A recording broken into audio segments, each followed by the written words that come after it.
Hello అందరికీ. ఈరోజు నేను చేస్తున్న రెసిపీ వచ్చేసి రవ్వ దోస అనమాట. సింపుల్‌గా అంటే చేయడం రాని వాళ్ళు కూడా ఇది చూస్తే పక్కాగా నేర్చుకొని చేస్తారనమాట. ఏం లేదండి, సింపుల్‌గా నేను చూపించిన ఇంగ్రీడియెంట్స్ మంచిగా పక్కన పెట్టుకోండి. అండ్ తర్వాత ఒక మిక్సింగ్ బౌల్ తీసుకొని నేను చూపించినంత పెరుగును తీసుకోండి.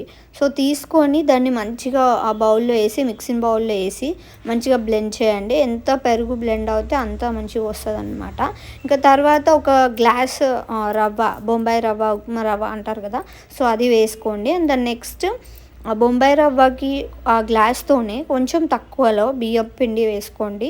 తర్వాత ఇంకా కొంచెం క్రష్ చేసిన జీలకర్ర, సాల్ట్ వేసుకొని మంచిగా పెరుగుతో మిక్స్ చేయాలన్నమాట.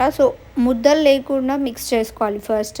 ఇంకా తర్వాత అదే గ్లాస్తోని 2 గ్లాసెస్ ఆఫ్ వాటర్ పోసుకొని మంచిగా మిక్స్ చేయాలి.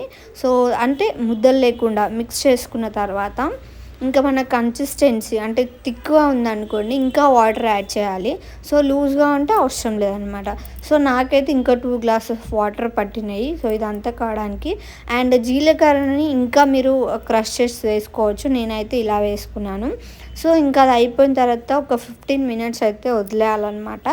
అలా వదిలేస్తే మనకి రవ్వ నానిపోతుంది, బియ్యం పిండి కరిగిపోతుంది వాటర్‌లో. ఇంకా తర్వాత నేను ఆనియన్, పచ్చిమిర్చి అండ్ కొత్తిమీర ఇవి కలిపి పెట్టుకున్నాననమాట. అంటే రవ్వ దోసకి వేయడానికి చాలా యూజ్‌ఫుల్ ఉంటది.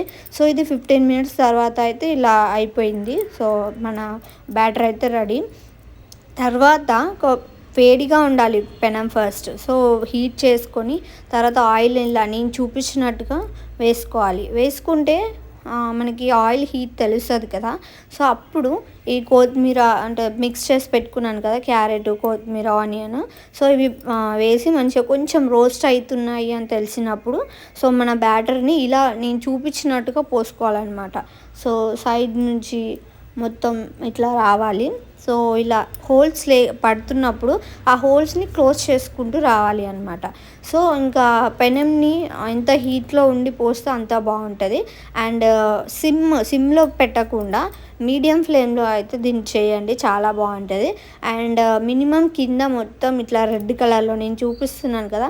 అలా అయ్యేంత వరకు ఉంచితేనే మనకు క్రంచీగా బాగా వస్తుందండి.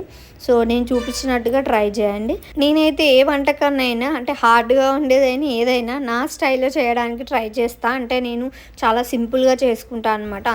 సింపుల్‌గా చేస్తాను అండ్ టేస్టీగా కూడా చేస్తానండి. అండ్ ఇది ప్లేట్‌లోకి వేసిన తర్వాత మీరు చూడొచ్చు ఎంత క్రంచీగా, ఎంత స్మూతీగా ఉందో. అంటే రవ్వ ఏమో క్రంచీ అవుతుంది, మనకి బియ్యపు పిండి స్మూతీగా అవుతుంది కదా! దాన్ని నేను పీనట్ చట్నీతో టేస్ట్ చేస్తున్నా. చాలా బాగుందండి.